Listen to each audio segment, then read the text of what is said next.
Briefly summarize what is a liquidity trap for people that might not know, and who are the economies that are debatably in one? Okay, well, debatably the whole world's in one, but particularly America, where your interest rates are 0.125%, so 1/8 of 1% being the reserve rate.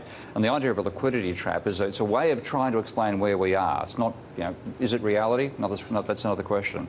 But it says, the model they have of banking is that banks don't exist or don't matter, and all lending is people who save money lending to people who want to borrow money. Mm-hmm. So, you might be a profligate spender on shoes. I'm a responsible non-shoe shopper. I lend you the money to go buy shoe shopping, and therefore you can buy more shoes, but I can buy less computer gizmos because my money's gone down. So in the aggregate, your shoe spending is counterbalanced by my drop in spending on computers, and there's no aggregate impact on the economy. That's their model. Okay. Then they say, well, there's some change that occurs in society where you get worried about the amount of debt you've taken on, and therefore we say you've got to reduce your debt. So you start reducing your debt. Now, ordinarily, I should therefore increase my spending on computer gizmos. This is their model. But I don't, because interest rates are so low that when the rates dropped, courtesy of the crisis, they had to drop below zero to encourage me to balance your dropped spending on shoes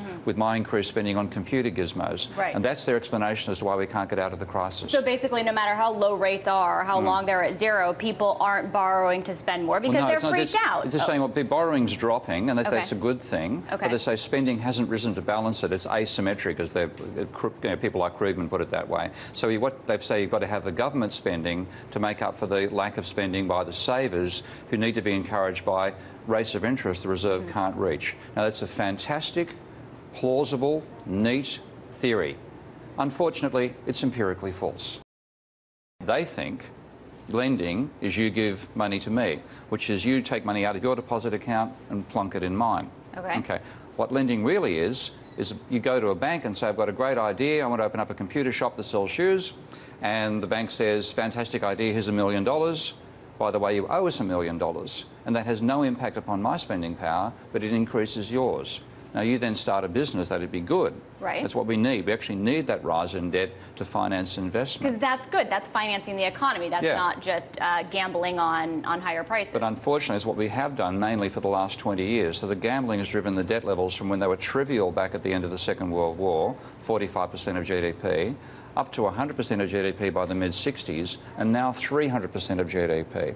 And if you look at how long it took us to delever from similar but lower levels of debt in the Great Depression, it could take 15 years of deleveraging before it's all over. And that's why it's dangerous. That's why Krugman and people are wrong. You can't just cure this with deficit spending. You've got to abolish the debt as well. The private debt is You've got to reduce the private debt by some government operation that drives private debt down. Aggregate demand is income plus change in debt. So aggregate demand is income plus the change in debt. Okay. So that change in debt adds to demand. That's part of what keeps the economy ticking over. But of course, it relies upon the debt continuing to go up. Now, if you get to the stage where people are going bankrupt and they can't pay the debt, then that's taking equity out of the banking sector and causing the system to implode on the other side. That these things should be sustainable, but you don't want to have the debt rising faster than GDP indefinitely, because when it starts coming down, you go into the sort of crisis we're in. So it's a component in the overall downturn in the economy. Okay.